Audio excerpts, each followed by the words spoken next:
It is still haunting nearly 17 years later. Hours ago, a judge released the indictment sealed for 14 years in the JonBenet Ramsey murder case. So back with us now is the reporter who fought to get the judge to release this indictment, Charlie Brennan of the Daily Camera newspaper in Boulder, Colorado. Charlie, great to have you back. Thank you very much for having me on. You have tried for years to get this indictment unsealed. It was sealed in 1999. Why was it so important for the public to see it today?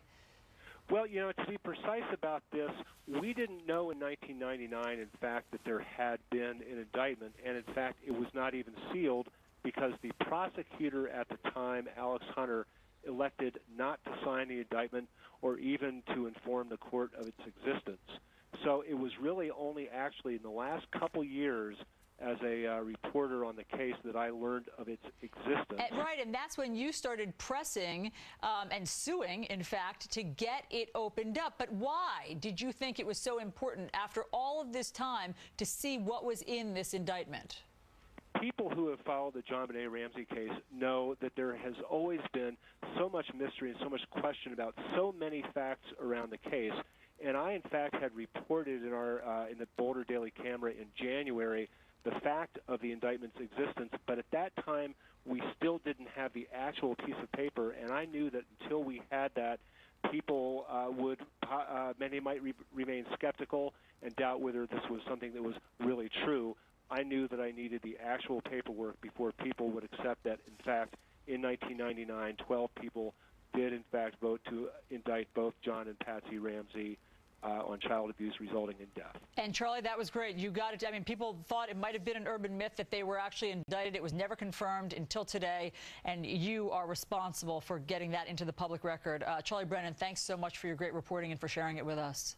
Okay, I enjoyed speaking with you. You too. So right. Could what was revealed in the Ramsey indictment have led to a different outcome in the case if the then DA had followed the will of the grand jury all of those years ago? Mark Eiglarsh, he's a former prosecutor and defense attorney. He joins us now. Mark, tell us what you read now that this indictment, this long-sealed indictment, has come to public eye. Well, first of all, this is an extraordinary outcome. I've been in the criminal justice arena as a prosecutor and defense lawyer for over 20 years. I have never, ever heard of a grand jury indicting someone and then the prosecutor saying, nah, I'm going to take a pass. It is extraordinary, and people can choose to believe whatever they want from it, but I applaud the people who fought to get it released, so at least we have it. It's true a victory for freedom of the press. And it sure is for freedom of the press, but for very quickly, 12 people, this grand jury believed that John and Patsy Ramsey were responsible for their daughter's death and for covering it up. Very quickly, why don't you think the DA pursued that? Because the standard of proof in a grand jury is probable cause. Prosecutors need proof beyond a reasonable doubt. Either they believed that they were involved and didn't have enough evidence, or new evidence came to light after the grand jury and they just didn't believe they had a case. Either way, I wish we knew. I wish they'd tell us why they didn't pursue charges. Yes, it's been so haunting, as we said, for all of these years. Mark Eiglarsh, thanks so much for joining us with your expertise. My pleasure. Story that is out of Boulder today, huh? Wow.